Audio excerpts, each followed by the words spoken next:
এই যে দেখেন 1000 টাকার নোট, 1000 টাকার নোট। কি ভাবছেন আপনারা হুজুরের অনেক পয়সা হয়ে গিয়েছে? 500 টাকার নোট, 1500 টাকা ছিঁড়ে ফেলেছি। অনেকে ভাবতে পারেন হুজুরের অনেক পয়সা হয়ে গিয়েছে যে 1500 টাকা ছিঁড়ে ফেলেছে। না ভাই, আমি চাইলে 1500 টাকা দিয়ে বাজারঘাট করতে পারতাম, খরচ করতে পারতাম, 1500 টাকারই জিনিস পেতাম।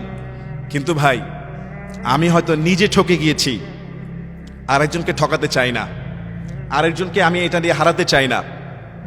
আমরা বিভিন্ন দেশে আলহামদুলিল্লাহ তাফসীর প্রোগ্রামগুলোতে যাই, গ্রামের সহজ সরল মানুষগুলো আমাদেরকে এই হাদিয়াগুলো দেয়। উনারাও হয়তো জানেন না, বা ওনাদেরকে যারা কালেকশন করে দেয় উনারাও জানেন না আমাদের দেশে কি পরিমাণ ধোঁকাবাজ। স্কুল কলেজে পড়ে, ভার্সিটিতে পড়ে, কিছুদিন আগে দেখলাম ভার্সিটি শেষ করে এই টাকা বানাচ্ছে বসে বসে।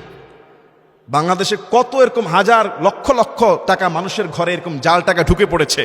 সামনে কোরবানির ঈদ আসতেছে, গত বছরে দেখেছি গরু ব্যবসায়ী যারা, তাদেরকে হাজার হাজার 80-90 হাজার টাকা জাল টাকা দিয়ে গরু কিনে নিয়ে গিয়েছে। আপনার কোরবানি হবে? এই যে ভাই, আমি চাইলে কিন্তু এই টাকাটা দিতে পারতাম মানুষকে, কিন্তু দেই নাই। আমি যখন দেখেছি এই 2টা টাকা জাল, এবং এই টাকা আমি বারবার চেক করেছি, বিশ্বস্ত লোক দিয়ে ভালো মতো দেখিয়েছি যে জাল। আমি যখন দেখলাম যে জাল, আমি ভাবলাম যে এই টাকা আমার লস হোক, আমার শেষ হোক, আরেকজন ভাইয়ের জন্য ক্ষতি না হয়।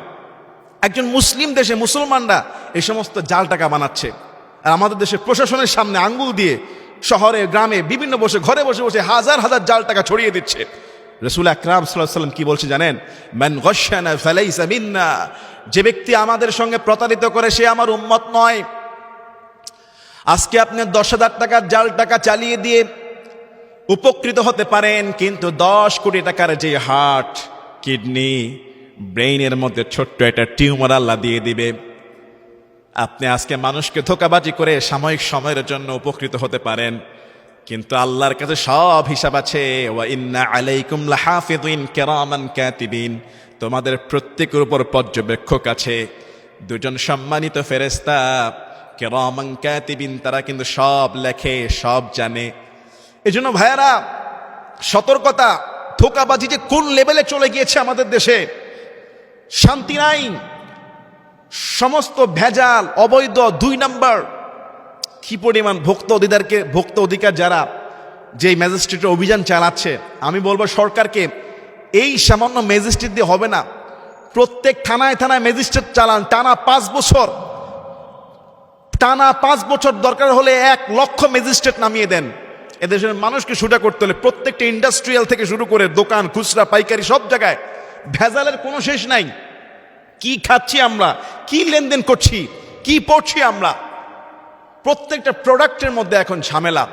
দেখেন আপনি 1500 টাকা, এরকম কত মানুষের কত ক্ষয়ক্ষতি করা হচ্ছে। আল্লাহ এদেরকে হেদায়েত দান করুক। রাষ্ট্রকে বলবো আরো কঠোরভাবে এগুলি পরিচালনা করতে। আল্লাহ আমাদেরকে এই সমস্ত ক্ষতি থেকে হেফাজত করুক। আজকে আমি 1500 টাকার ক্ষয়ক্ষতি হয়েছে, জেনে বুঝে আমি কাউকে ক্ষতি করি না। ইনশাআল্লাহ আমার বিশ্বাস আল্লাহ তাআলা এটার বারাকা বাড়িয়ে দিবেন। আমি ঠকে গিয়েছি, ঠকাই নাই, ইনশাআল্লাহ আল্লাহ দেখেছেন, আপনারাও দেখেছেন। ইনশাআল্লাহ আল্লাহ তাআলা এটার ফজিলত বাড়িয়ে দেবেন। আর যারা ঠকিয়েছেন তাদের যে কি হবে দুনিয়া আখিরাতে আল্লাহই ভালো জানেন। আল্লাহ আমাদের সবাইকে হেদায়েত দান করুক। আল্লাহুম্মা আমিন।